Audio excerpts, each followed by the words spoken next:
Cette semaine, dans Afrique, nous nous rendrons d'abord en Tunisie, où le secteur touristique subit un nouveau coup dur après l'attaque terroriste de la semaine dernière qui a coûté la vie à des dizaines de personnes sur une plage près de Sousse. Puis rendez-vous au Cameroun, où ces étranges combustibles à base de plastique se répandent au péril de la santé de leurs utilisateurs. Enfin, nous irons à la rencontre des maçons de Tombouctou, au Mali, qui travaillent à reconstruire les mausolées détruits par des islamistes en 2012.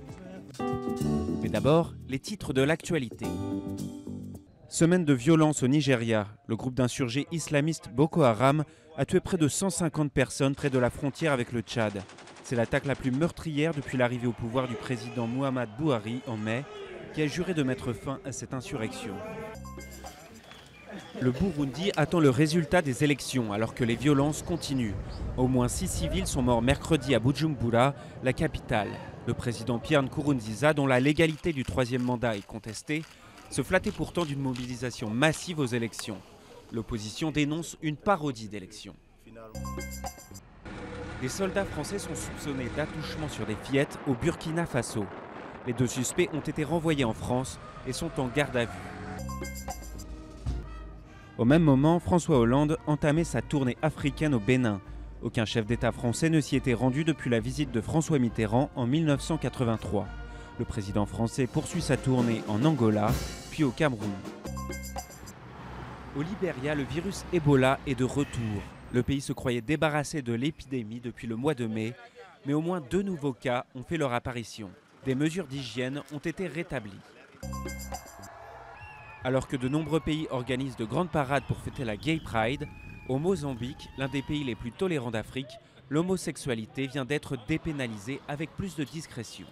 Aujourd'hui encore, elle est illégale dans une grande majorité des 54 pays d'Afrique. Dans ces cercueils, les corps de Britanniques rapatriés de Tunisie après l'attaque armée qui a fait 38 morts sur la plage d'un hôtel près de Sousse. Le secteur touristique, l'une des principales ressources du pays, risque de ne pas en sortir indemne. Ces touristes britanniques viennent rendre un dernier hommage aux 38 victimes de la tuerie de Port El Kantaoui.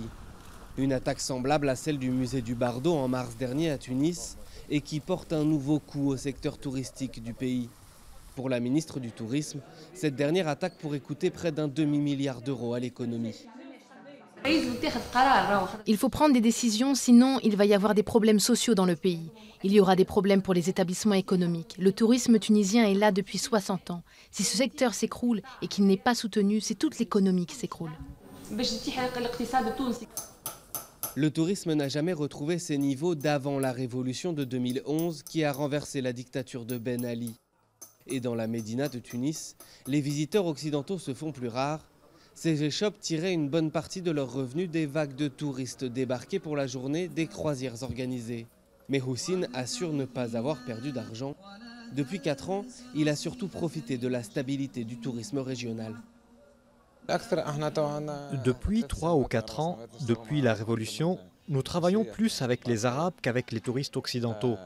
Il y a des Algériens, des Libyens, des Marocains, des Égyptiens.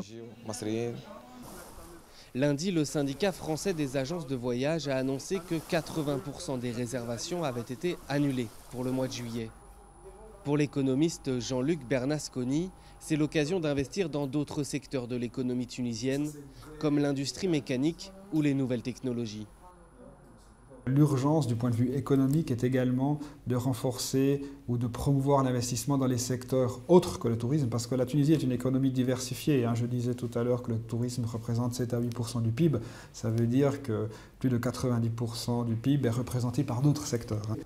D'après lui, le gouvernement étudie des mesures d'allègement des charges sociales dans le secteur du tourisme pour éviter des licenciements massifs. 400 000 emplois directs et indirects dépendent du tourisme, alors que la croissance a nettement baissé au premier trimestre 2015. En attendant des mesures plus en profondeur pour donner à l'économie tunisienne un nouveau rebond.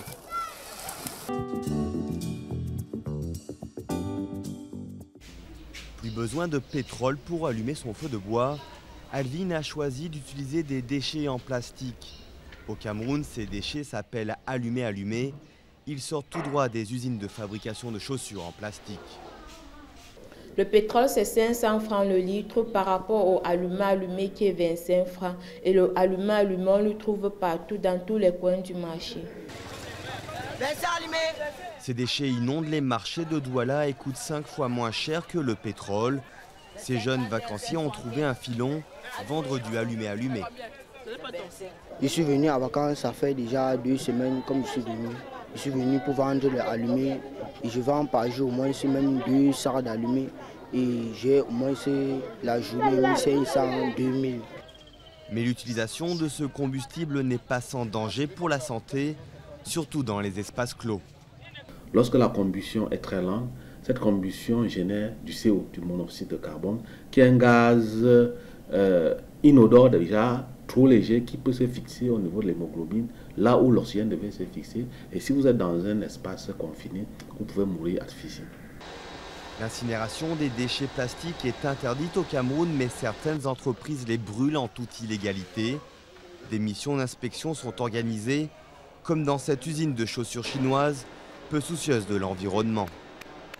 Ils font les incinérations, le recyclage des déchets, des plastiques en plein air. Vous avez vu là-bas dehors où il y a des collines de déchets où parfois ils les brûlent comme ça en plein air. L'entreprise recevra une amende de 3 000 €. Douala compte 5 entreprises similaires. Seules 2 d'entre elles s'équipent de machines pour recycler le plastique. Sans ce recyclage, les allumés continueront de consommer la santé des habitants de Douala.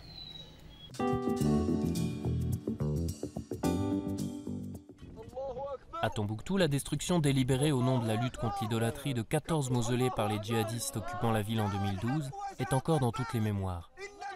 Le chantier de reconstruction de ces édifices inscrits au patrimoine mondial en péril a débuté l'an dernier après de longs mois de collecte et de recherche. L'objectif étant de les reproduire à l'identique. Nous avons trouvé, heureusement, après la destruction, des restes des murs qui sont là. On a fait des relevés, ça c'est déjà une première base d'information. Nous avons des informations à recueillir auprès des populations, auprès de la mission culturelle, auprès de la DNPC, pour avoir les anciennes photos, les documentations auprès des historiens qui sont ici à Tombouctou. Initiés par le ministère malien de la Culture avec l'appui de l'UNESCO, les travaux sont réalisés par les maçons de Tombouctou. Ils font appel à des techniques de construction traditionnelles, alliant la pierre et la terre locale. Organisés en corporation, ces artisans tiennent à transmettre ce savoir-faire ancestral aux jeunes générations. Pour reprendre ces mausolées qui ont été détruits par des djihadistes, on a préféré prendre des anciens et des nouveaux maçons pour leur faire apprendre ce qu'on devrait faire sur le chantier. La moitié des apprentis et la moitié des maçons, pour qu'ils apprennent avec nous ce qu'on a appris avec nos parents. Au-delà de leur valeur architecturale, ces mausolées sont de véritables lieux de mémoire. Ils rendent hommage aux érudits qui ont contribué à la grandeur de la ville. Ali Ould Sidi est historien. Il a dirigé pendant 20 ans la mission culturelle de Tombouctou. Pour les Tombouctiens, les mausolées constituent le rempart.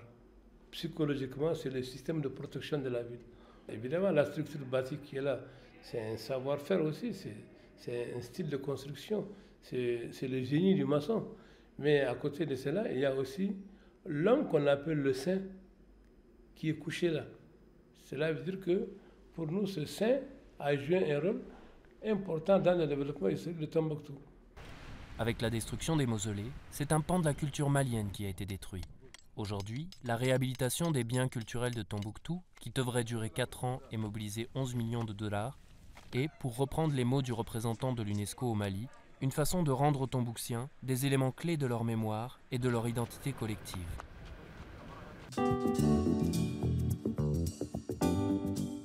La première équipe de cyclisme d'Afrique participera au Tour de France cette année. Le groupe comporte 2 Érythréens et 3 Sud-Africains. Les entraîneurs espèrent que cette première fera passer l'Afrique au niveau supérieur dans la discipline.